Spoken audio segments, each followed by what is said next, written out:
Welcome everyone. Today is December 8th, 2021, and this is our second in our HospTalk series. I'm so thrilled to be here today. I am Christy Douglass, your hospitality faculty from California Lutheran University, and I'm here tonight with JenMarie Del Carpio, and I'm going to just throw it on over to you, JenMarie, and let you introduce yourself. So tell me a little about who you are and the organization you work for and what you do there. Awesome. Thank you so much, Christy, for having me. Hi, everyone. So happy to be here. So happy to meet you virtually. My name is JenMarie Del Carpio, and I'm the Director of Events and Experiences at DoGoodery here in Los Angeles. You're probably wondering what DoGoodery is. Well, we are a consulting agency, rather a social impact consulting agency, looking to work with brands, companies, organizations that have an authentic commitment to do good. And so when working with these organizations, we offer services of social impact strategy, creative storytelling, program management, and JEDI work. JEDI being the acronym of Justice, Equity, Diversity, and Inclusion. And we offer workshops, equity analysis, executive coaching, and this is all led by the amazing director of JEDI, Candice, and sometimes she uses her lightsaber. And my team, we're DoGoodery Events, and we offer sustainable experiences. So where my team, events team, differs from most is not only do we create, develop, plan, and deliver events like galas, receptions, fundraisers, team buildings, but we look to focus on sustainable practices. So we focus on no food waste, upcycling, recycling. We look to work with local vendors for community engagement. That's really, really important. And we also look to help and work with local social causes. So community is super important. I like to say local LA love, go Dodgers, right, Christy? Go Dodgers. And yeah, keeping it at home is very important. So yeah, so we're a mighty team of 12. We're a newer startup agency, mostly women. We have 2 fantastic men on the team, founded by a woman. And our tagline is Tiny Kind Empire. And we're looking to work with organizations that want to do some good. Awesome. What a wonderful mission and just organization you guys are building there. And I'm so excited to see how you grow over the coming years as we come out of this pandemic, especially in your event space. So tell us, because you have been in the event sector for quite a while now, tell us what a typical day is like for an event producer. Because we talked last time with Amanda, who does fam visits and things like that. And so that's a little bit different type of work in this type of part of the industry. So tell us a little bit about what it's like in a typical day or week of an event producer. Absolutely, happy to. And I'm going to be referring a lot to Amanda because a lot of things she said I also did agree with, because in the events industry, every day is different. It's never the same. And absolutely, you're not sitting behind your desk data entry. No, not at all. A typical day can range from arriving to a lot of emails that you have to answer and get to real quick, because you're also never working on one event at a time. It's multiple. It's like stacked sometimes. So you want to get back to the emails and get back to your clients of what they need or any updates or what have you. And then you could then have a meeting with another client for another event, and you go through a checklist. And from there, then you go possibly to a site visit for another event that's maybe in a month or so, right? And you meet your event contact, you kind of see the layout of the land, where parking is, how your attendees, your guests are going to be arriving. Is it going to be simple for them? Do they need direction of where they're going to go? Oh, there's going to be, a lot of steps there. Okay, we need to think about that. So like those site visits are so key and so important. So you can go from a site visit, meeting, your contacts, then coming back, and then you could then go to meeting with your graphic designer for an event that's happening the following week. So I can't emphasize enough. It's a lot of different things. And then you can come back to your desk finally. You're actually grateful to come back to your desk, because then you can actually sit, and then all the notes that you had from the different things you touched on, you put in line in your, what I do in my event planning doc, or emails or checklists, what have you. So yeah, it's a lot of everything, and it's quite fantastic. I have to admit, I love every moment of it. And you mentioned a lot of things about in-person events, right? Site visits and that sort of thing. But we were talking last week about, virtual events obviously are happening now. And you had a client just with the Omicron variant coming up saying they were planning it in person and they pulled the plug and decided to switch. So how does that affect how you do your job in being adaptable to that with the pandemic and switching to virtual events? And can you tell us a little bit about that, what that's like in your job? Yeah, and that's happened a couple times already, for sure. To Christy, your example that was just last week with that one. So you just kind of have to sit back, of course, understanding, and you just kind of have to rethink, okay, well, it's no longer going, you don't have to necessarily worry about this, or this. Now it's just, what's it going to look like for the attendee in this, right, in this type of arena. Now it's more about invites, it's more about getting the word out there, and it's just rethinking and readjusting and pivoting, and really now thinking of, what do you want on screen? What's going to engage the attendee? Because there's a lot of Zoom webinars or different types of virtual, and so now it's also about timing, because the attention span is going down. I once had a celebration for 2 hours and I had to make it 90 minutes because we found in studies that the average Zoom attendee now needs something under 90 minutes for attention. So yeah, it's just relooking at things, replanning, not starting from scratch. It's just kind of adjusting, but you just make it happen. It's understandable. It's where we are today. So you just move forward. Yeah, and that's a huge part of event planning to begin with, is rolling with the punches, adjusting as you need to, right? So you have to be flexible and be able to pivot when challenges come up, for sure. So tell us a little bit about how you got here, how you decided this was the path you wanted to go on, and what got you here. So I want to hear your journey. Okay, are you guys ready for this story? Where I'm a bit different as far as I wasn't necessarily like, okay, I want to do events. My journey and my story is, I had a goal and I followed my gut, and it was to work for Disney. That's all I wanted to do. I was young, adolescent, and I said, I'm going to work for Disney. So I'm going to get to when that moment happened. So thank you, Christy. Here's my story. I will try and condense it as much as I can, but I do love sharing this story. Okay, so I have basically been an event producer or doing events since I was in the 5th grade. I remember being 10 years old and signing up to be on the planning committee for the dances or after school activities. I've basically had a binder or a clipboard, paper and pencils in my hand since I was 10.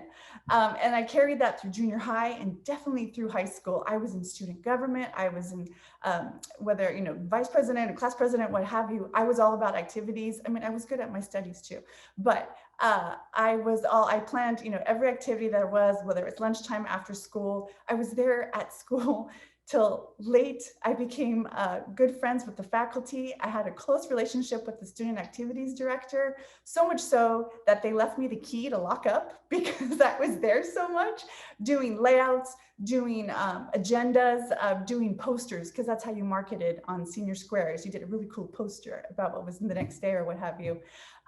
So it was, here we go, the goal moment. So I was about 16 and I had my purple Beauty and the Beast lunch pail. I'll never forget it. And lunch pails were like in at that time for a high schooler. And I remember putting it on my desk and looking at it and I went, that's it. Because it was, my apologies, it was a career day, or think of some type of class, what you want to do in your future. And I remember putting the lunch pail on my desk and I looked and went, that's what I want to do. I want to work for Disney. Oh my gosh. And I remember like the room like glowed. It was like this enlightening moment. And the reason being, we lived in Brea when I was younger. We lived in Brea, which is really close to Disneyland, and my family would go constantly throughout the year. And I just remember being there, and we all know it's a magical place, right? And so there was smiles and good times. And so I wanted to give back to the company that gave so much to my family. And so I was like, okay, that's it. So then fast forward, I graduated high school, and now at this time, my family had moved up to Sacramento. My dad was promoted with his job, and he moved us up to Northern California. So I went from Southern California to Northern California. So I stayed local for college. I was at Sac State University, and my parents advised me, you know, they know of my goal now. They said, you know what, why don't you keep your major general, business administration? And I said, okay, that sounds good. And, but I wanted to focus in marketing because there's something calling to me about marketing. So then this time I am not signing up for committees. I am not keeping busy. I am focused in school. I didn't do cheer. I didn't do sororities. I just wanted to graduate and move back down and work for Disney. So then about senior year in college, I'm really thinking about, this is really going to happen. I said, okay, I have to really make this decision because leaving my family is going to be really hard. What can I do to kind of test the waters? The Disney store. So then I apply at the Disney store with a college degree, and I am in my, and I get the job, and I'm in my cardigan, my Bermuda shorts, and my sparkling white shoes, and I go into work. And the first day of orientation, I was like, wow, it's called Traditions, and it's basically their orientation, and it's hospitality to a T. And it was show terms because now I'm a cast member, and it was about guests arriving on stage, and the job qualifications were greeting guests, playing with the toys, dancing with the children if you wanted to. At one point, I led a conga line around the Disney store. I mean, it was everything I wanted it to be and more. So it was a great experience. I also learned merchandising, and I'll touch on that a little bit later. I learned to merchandise product and, you know, what's the key of like eye level, and just, it was a wonderful experience there. So I was there for a year, and I said, yep, this is it. This helped me make my decision to move away from my family. So then I went to disneycareers.com, and I applied, I think, for 18 jobs, and I got 3 callbacks, and I was like, yes. So then I flew down, and within 2 days of that first interview I had, I got the job. And it was an HR assistant at Disney Regional Entertainment, the division that actually no longer exists there. But I was like, sure, okay, let's go. So then pack some boxes and some clothes and in my little Ford Escort, and I drive down and I move in. I'm staying with one of my mom's good friends in Brea, California, and the job's in Burbank. Yeah, that's quite a commute for 3 months, but I didn't care because I got the job at Disney.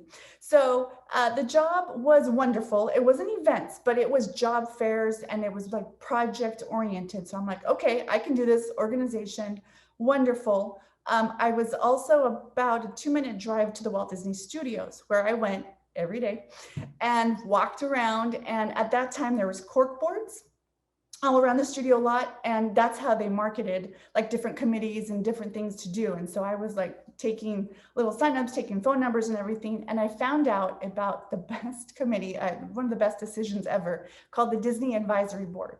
And it was basically a committee of different representatives from all the divisions of the company. There's about 50 of us, and we met twice a month. And it was great networking, knowing what was happening in feature animation and Imagineering and marketing. It was perfect. And I made some great friendships, lifelong friendships, bridesmaids. And it was, and I'm gonna come back to that. There's always like an attachment here. I'm still following my gut through all this. And so one day I'm on the studio lot, and I see an event happening on Legends Plaza. And it's the Disney Legends ceremony. And for any of you who are D23 fans, you know D23 Expo in Hall D, that's a big deal. Now, it was really small, and on the studio lot, about 200 people. So I'm in Legends Plaza, and I'm like all curious looking. And it was the Toy Story cast were being honored. So I'm watching the ceremony. I see Tim Allen, and I'm like, oh, cool. And there's this redhead with a headset, and she's kind of running the show. And I see her like near the stage, and I'm like just zone in on her, and I'm like, that's what I want to do. I want that job. And so then I find out through the advisory board who hosted that ceremony, and it's employee events and program, and the VP. Luckily, lo and behold, he no longer had an assistant. He needed an assistant. Boom. So then, because of my networking, I was able to interview, and I got the job. I was eager, enthusiastic, but not obnoxious, just very assertive, right? In a way of just like, you want me here. So then now I am assistant or executive assistant in this wonderful department where I'm doing employee events for internal programs on the studio lot. And that ceremony comes back and we hire the redhead, let's call her Julie. Julie and I end up having a great working relationship. We hire her more often throughout the next few years. We just have this great relationship. So now fast forward 5 years and she becomes director of events at Disney Consumer Products. And she calls me and she says, JenMarie, I just got this position. I'm building a team and I would love for you to join or to apply, not to join, to apply. So I apply, I get the job. I am now an event manager and it's fantastic. It's a great division where this is licensed product. So it's anything that you see at Target, Costco, H&M that has, here's like something like this. We, the events team, would work with the franchise team to help promote this product for retail locations and development and such like that. And so that's where the merchandising from my first job came in, because then I was like, oh, I got this. This is fun. I had that experience to bring the merchandising back into play. And so then I'm there for quite a few years. That's where I learned a lot of event production. My goodness. I traveled domestically, internationally, Comic-Con, book expos, fashion shows. I mean, you name it, town halls. Oh, it was wonderful. So then I was there for quite a bit, and then an opportunity came at another division because, again, of my networking and knowing, and I made relationships across the board from security to janitorial, VPs. Like I'm very friendly. And so I like to meet people all the time and do informational meetings all the time. So then a position comes available at a division called Disney Corporate Creative Resources. They put on D23 Expo, and their clientele is the corporate executives for Disney as well as D23. So now I'm now senior event producer. I get this job here, and I'm not only doing like amazing events for the corporate executives at Disney, but also the fun behind the scenes with the fans. So at DCP, it was more public PR events. Now I'm doing corporate as well as for these members who pay membership and we're able to build these exclusive events that are special. And for instance, at Walt Disney World, I can't think of the ride that closed, but it was closing down. So we were able to shut it down, take 60 of these, maybe it was 100 of these members who were super excited. And we got to walk through the ride, and then we got to have a private reception, and we had a private speaker, just this really cool behind the scenes stuff. So that was fantastic.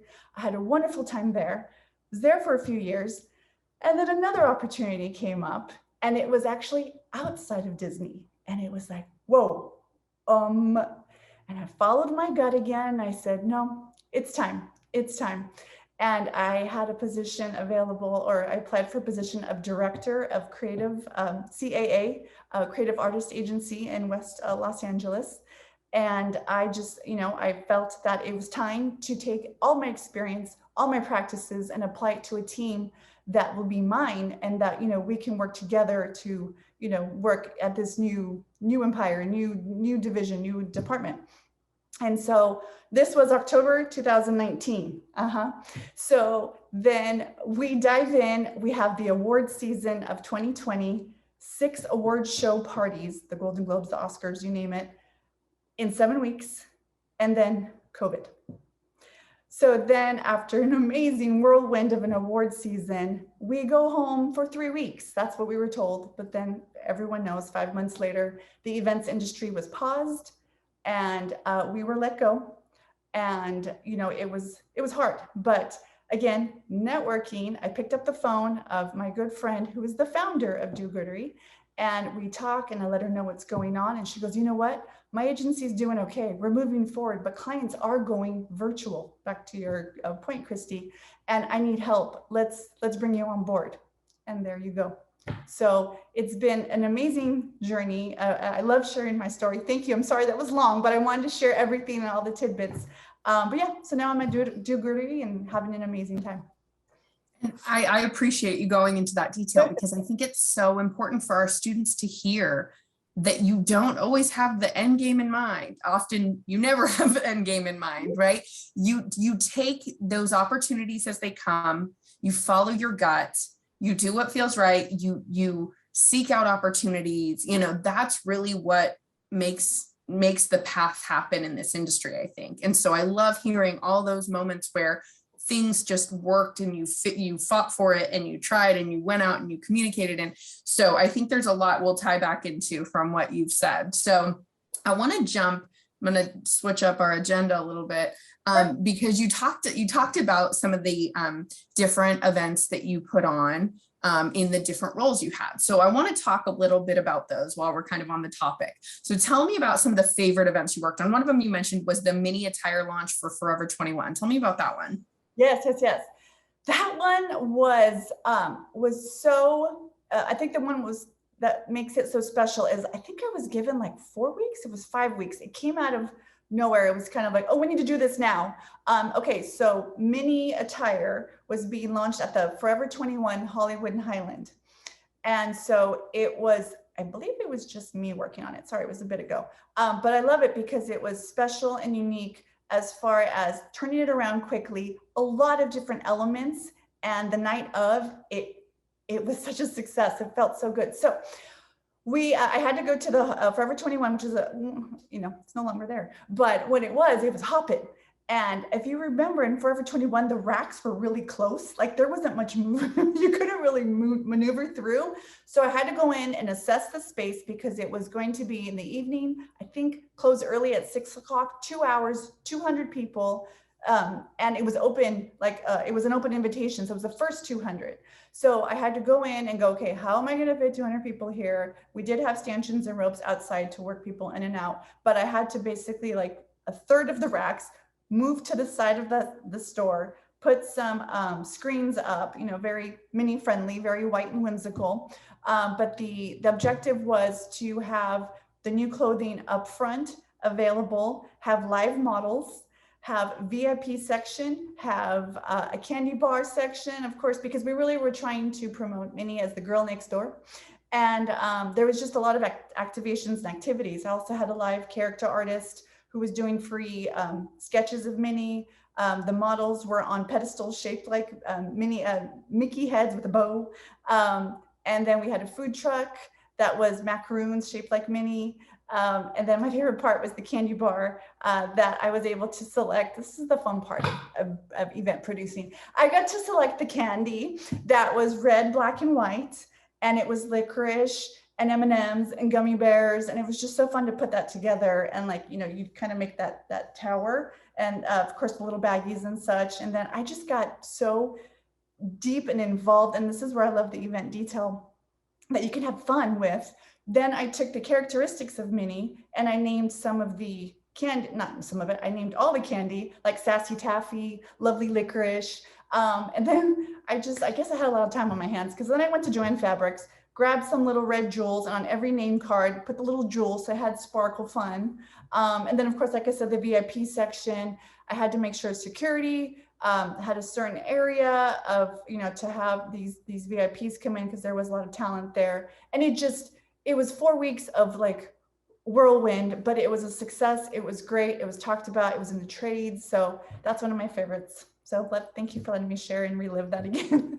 That it sounds amazing. And it's such a good overview of event production is everything from the jewel on the name tag to the security and the space, and just the littlest things to the hugest things. And I don't think everyone realizes all the aspects that go into it. And in such a short turnaround, that's amazing that you pulled all of that together. Sounds amazing. And you're hired to do my girl's next birthday party. Okay. It sounds like I could just picture the magic happening. And so one other event you told me about that I want to hear about, because now I'm drawn in, is your Alice in Wonderland licensee summit. I want to hear about that one. Yes. Okay, so that I think was my favorite part of being at DCP was we got to create environments. And this is because licensees would come in, I will name Hasbro, right? Toys, the dolls of, Captain Jack Sparrow for pirates, and like t-shirt vendors, and like they all would Halloween costumes, they would come in, and we basically, my job was to give them a sneak preview of what this new Alice in Wonderland with Johnny Depp was going to look like, because they're just coming in like, all right, Disney's got a new movie, what's it going to look like? So we received footage and creative assets 18 months ahead. And this was Alice in Wonderland. I don't know what year, I can't recall what year it was, but it was the tea party. So I decided to have a tea party for 100 people. And the conference room we transformed into a tea room. And if you recall, it's very topsy-turvy kind of look. It's not fitted tables, right? So I went to the different furniture facilities, different offices throughout the Burbank Glendale area, and I got round tables, and I got kind of lopsided tables and brown tables and black tables. And so I made, I think it was 5 rows of these long tables of 20, 40, 60, yeah. And, and then I went to out of the closet, and I got like tattered linens that mismatched, and I got teacups, and everything just mismatched because that's how the movie was, that's how it felt. And so we had a giant tea party. I worked with catering. I gave them the crazy ideas. I gave them some mood boards of like, this, I want things to look like this. And then I recreated the actual table setting from the film in the front of the room. So when the licensees walked in to see footage of the film, they actually saw a recreation of the tea party table there. And then I made it a photo op. And that was so much fun to do. As far as like the pastries and, making them look exactly like the film. And then the room, I had dark, and then we had gobos of like dead trees in the corner. And of course, Danny Elfman playing in the background. So I really tried to stimulate all 5 senses. So when I had vanilla scents in the room. So it smelled sweet as soon as they walked in. And so I really like to stimulate all 5 senses of like, whoa, the perception, how it smelled, the sound, the way things looked, and then the tablecloths, how it felt. And it was such a successful event where licensees were like, I could tell they were like, getting into it, understanding what the film was going to be. And of course, the client was really happy. So that's another one. I got to do that over and over again. That's just Alice in Wonderland. I got to do that for Pirates. I got to do that for all the live action films. So a lot of fun. So fun. Oh my gosh. I want to be a fly on the wall and all of these things. And again, that points out just the attention to detail that this kind of work calls for, that you kind of just have to have that ingrained in you, that eye for detail and that creativity to pull things in and to, like you said, touch on all 5 senses. For any event, that's so pivotal to the attendee experience, whether it's a wedding, whether it's a conference, a corporate event. You want to immerse people in the environment and have them feel what they're supposed to feel and see and smell and taste, and everything be activated into that experience. So I love that. So as we know, as event producers, as a recovering event producer on my end, things don't always go as planned. Right? We always have to be ready to deal with challenges as they come up. So tell me about an event that was a little bit more challenging. Your Disney store in Times Square opening. Let's hear about that one. Yes, that was a big production. That was a big one because yes, we're talking Times Square, right? The busiest intersection almost in the world. So we had permits. We worked with, and this is like a team effort. We worked with New York PD. We had the mayor there. We had our CEO there. It was a 3:30 a.m. call time. And we were opening the Disney store, the relaunch of the Disney store in Times Square. I don't remember what year it was. And the whole excitement was that we had all those VIPs, and then we had Robin Roberts from Good Morning America to do the cue. And the special moment of opening the store was digitally, Tinkerbell was going to bounce off the 4 buildings and then with her pixie dust, turn on the sign and voila, the store is open. So we have rehearsal, goes great. So now it's showtime, cameras are on, everyone's gathered, we're all there. And Miss Roberts misses her cue.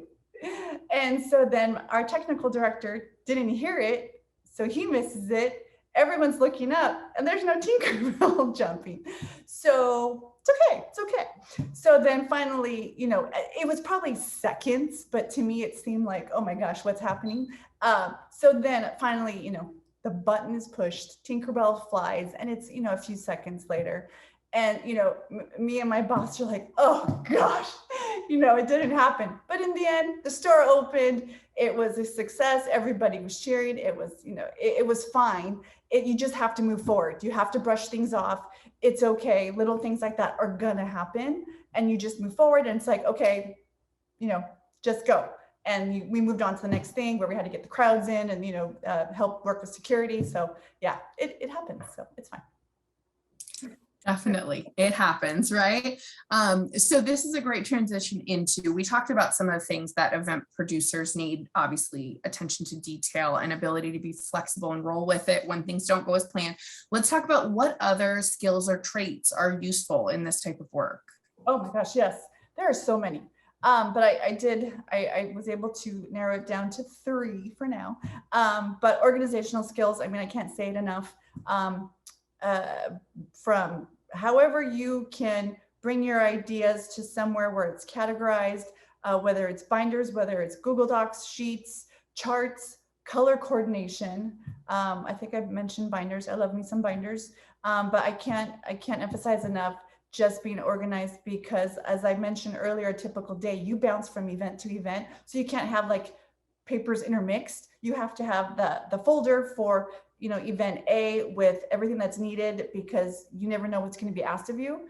And so, I definitely like to categorize all my events in different color coordinated folders and such. But yeah, organizational skills are key.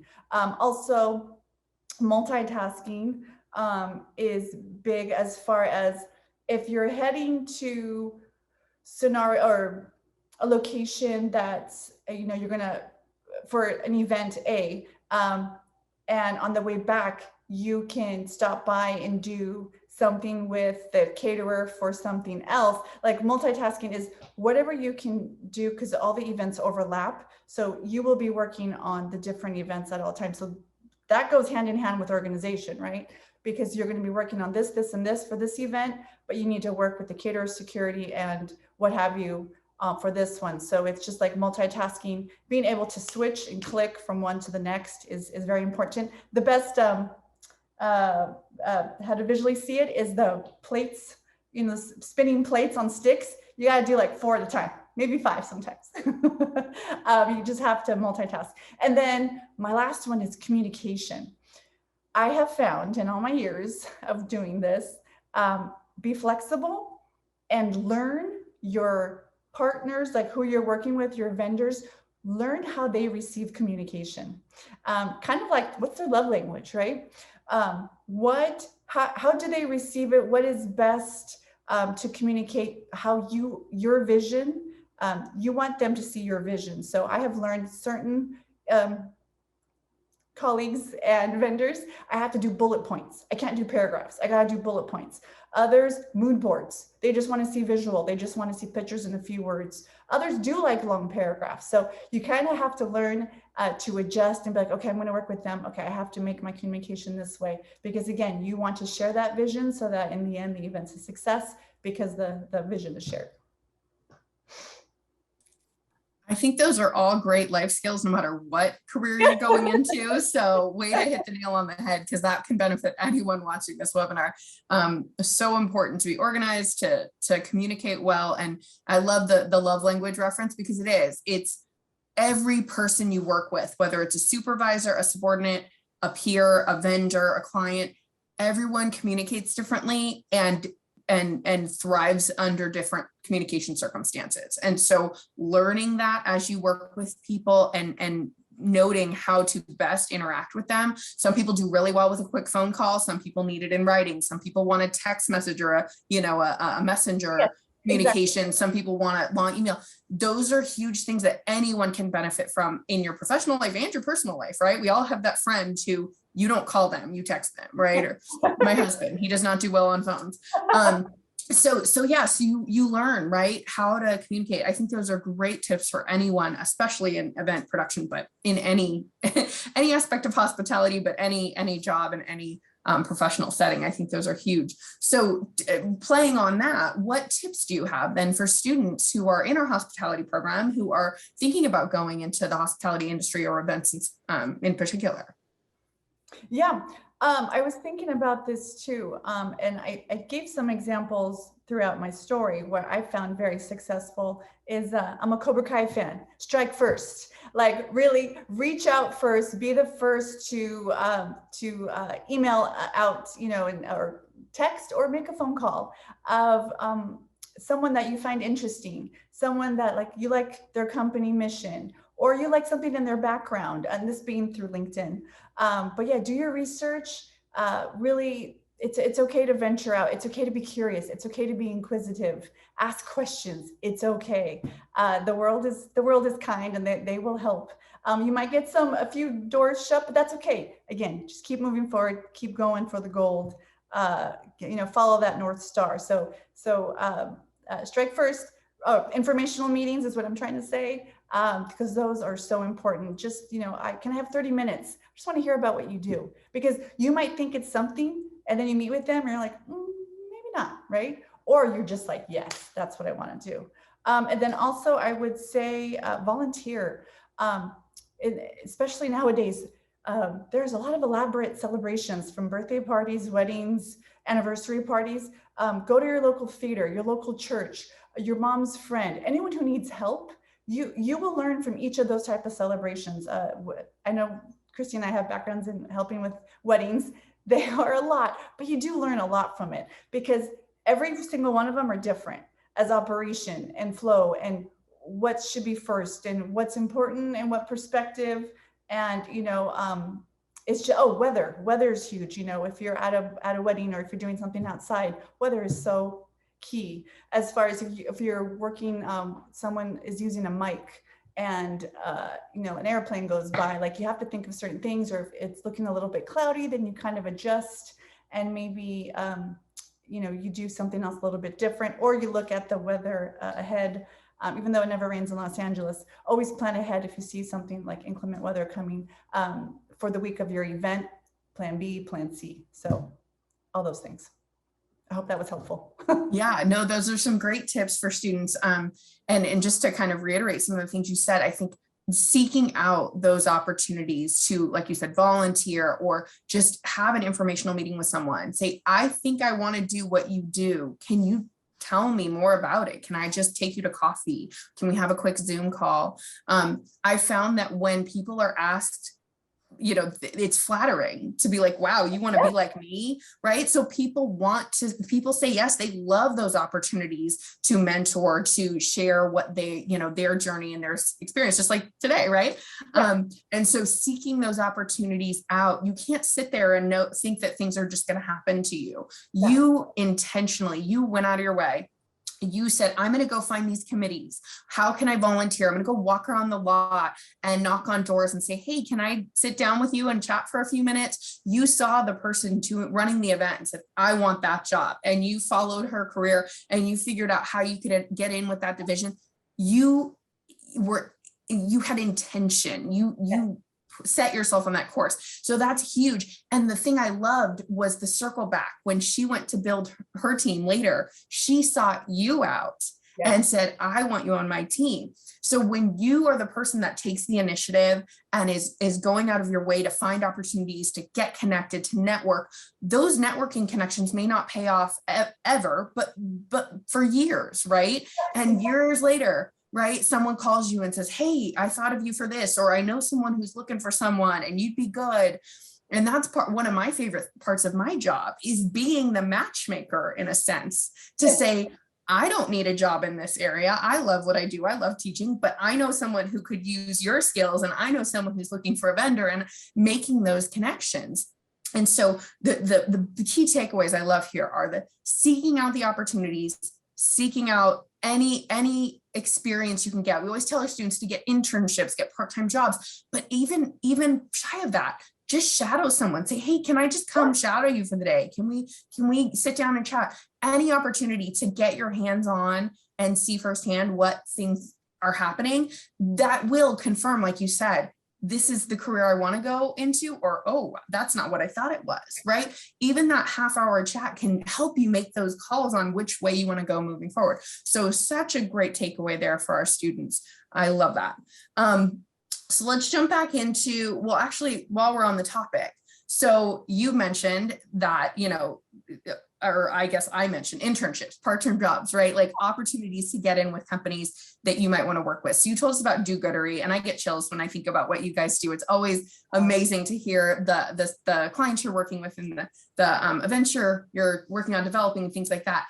But you do have potential opportunities coming up in the spring, it sounds like. So I'm going to put your email address in the chat. So if people are interested in potentially working with DoGoodery, there might be opportunities for internships, summer jobs, full-time work down the road, all those kinds of things. So I'll put your email in the chat so people can reach out. So if you're watching this and you're interested, JenMarie would love to hear from you. Reach out, connect, and see how you might be able to work with DoGoodery in the future. And then, as we said, people love the flattery of mentorship. They want to share their story and their experience. JenMarie is no different. She has offered to be a mentor to our CLU students. So if her story, her experience, and what she does is of interest to you, let me know. I will work with you to see if she would be a good fit for your mentor, and she would be honored to do so. And so reach out to me, let me know if you think JenMarie would be a good fit for you as a mentor, and we'll work on making that happen for my CLE students. For other students who are interested in connecting with her, again, we'll put her email in the chat. Feel free to reach out directly. Or for my Moore Park College students or Pierce College students, feel free to connect with me as well, and we'll put you in touch. So let's wrap up on some high notes here. So let's talk about, what is your favorite part of your job? Oh my gosh. I love my job. I love what I do. And that's what I think is so important. I really do believe that you have to love what you do. It's where you are for the majority of the week, right? Like I remember, and I still do, when I park my car, I'm like, I love my job. I'm excited every day. So being that I love the job overall, I would have to say, like, the best part is day of delivery, the setup. I love arriving. I love like those goosebumps I get. I love seeing the different rental companies come in that I've hired, all the partners, right? Everyone just kind of working together, readjusting any last minute changes, final touches. Oh my gosh, doors are about to open. Actually, my favorite part is when I say door, I don't know, I'm going to my watch. When I say doors open, that is my favorite part. And then seeing the guests arrive and just seeing all the hard work, all the teamwork, the collaboration, everything comes to life. And then the guests walk in, and like, I'm always watching their facial expressions, and it's usually smiles. And just seeing the attendees and the guests arrive and enjoy everything that you put together, right? That the team put together. And then of course the clients are very kind, and it's the smiles and the feels and the energy, the great energy of a good event. When it's flowing and it's moving, the energy is just like uplifting. So yeah, I'd have to say day of is my favorite part. Yeah, I'm with you. The energy and the seeing it all come together and seeing the reactions on the faces, making the client happy, everything, all of it. It's like magic, right? And yeah, whether you're working for Disney or not, it's magic. Yeah. So I'll leave some time here. If any of our attendees have any questions, you can throw them into the Q&A or into the chat, and we will see those. So we'll give a minute or two for that. If anyone has a question, feel free to throw it in there. We'll ask and address it right now. But I just want to thank you so much, JenMarie. This has been wonderful. It's always a joy to connect with you, and so inspired by what DoGoodery is doing, and looking forward to seeing how the company grows and how your work with events, as we're able to hopefully have more in-person events, and replacing those favorite stories from Disney with new ones from DoGoodery about all the events that you're going to be hosting and putting together in the coming years. We're excited to see what happens. Again, for those of you watching, if you're interested in connecting, Jen's email is in the chat. Feel free to reach out to her directly, or for the students who want to connect with her as a mentor, please do reach out to me and we'll make that happen. I don't see any questions, so we'll go ahead and wrap up a little early. Thank you so much, JenMarie. Oh, did I miss it? Oh, yes, a question. Thank you. In chat, I believe. So she asks, has COVID impacted your ability to stay sustainable as a business? And I imagine this is relating to DoGoodery, which is a newer business So tell us about when DoGoodery started and how COVID has impacted the company. Yeah, so the DoGoodery began 2000. I'm still confused of what years, right? I believe it was early January 2019. So I just began, just started with events just last year. And as far as, excuse me, so October 2020, I'm still connecting the year. And so I came in virtually. It was all virtual at that time. And there's been 2 times, maybe 3 times, where we already started planning for live events because it was looking hopeful. Remember, it was looking hopeful, and then we had to pull back. So it's just, it's, you know, understanding, and a big event that was supposed to be in person in February of 2022 just changed a few weeks ago to virtual. And so how that affected was calling the hotel that was supposed to house 1,000, working with the AV company that we did not have a deposit yet, thank goodness. But what's been great is that everyone's understanding because we're all in it. So the hotel was like, we understand, it's fine. The AV company was like, it's fine. And so that's what's been wonderful. I have to admit, that has been great that everyone's been understanding. But yeah, it's just adjusting and, you know, picking up the phone and saying, client has changed their mind. Because of COVID, we don't want to be, you know, so many people in a room. They're just not comfortable with it. There's children involved. So it's just kind of pulling back and then just kind of realigning and replanning and just making now what's supposed to be a show, on a stage. Now I am doing a show out of a production studio in Southern California, and we're having a host in the studio. We're broadcasting it out live stream. However, the point was to have all these children, not children, they are teens, they are middle school students. We were to have them come on stage and, you know, receive their awards and such. It's an award show. Well, now what we're doing, so they still can be seen and celebrated, is now we're asking for a lot of footage of video so we can play back the video. So they're still seen, they're just not in person, they're on screen. So you just kind of have to rethink and think quickly, and it, you know, with a lot of teamwork and collaboration and a lot of research. And oh my gosh, I can't also advise bizbash.com for those of you who don't already know it. That is a wonderful platform, excuse me, a wonderful website to see the latest and greatest, what others are doing because of COVID. And it gives you great ideas and options. So I hope that was awesome. I hope that answered your question. Yeah, that was great. Type in the chat if we didn't fully address your question, but I think that was great. And then BizBash, is that BIZBASH? Yes, BIZBASH.com.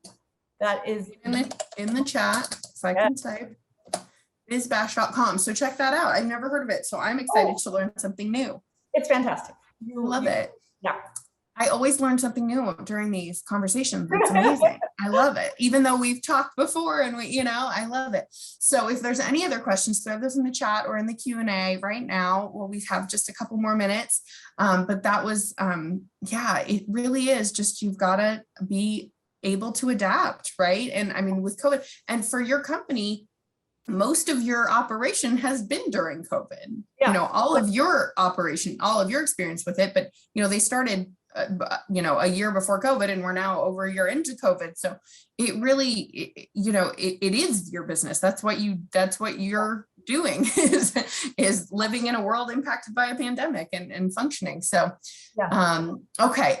Any final thoughts, closing words that you want to impart on the people who are watching tonight or may watch the recording in the future? Yeah, I can't emphasize enough, just follow your gut, everyone. If you keep hearing it over and over, just go for your dreams, go for your North Star, be eager, be excited, be enthusiastic. It really does pay off. And I wish you all the very best of luck. And if you have any questions, please reach out to me. I am happy to be a resource and help regarding this wonderful world of events.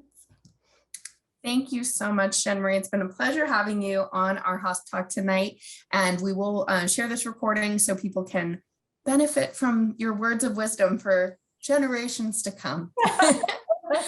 All right. Thanks for joining us, everyone. Take care. Thanks, everyone.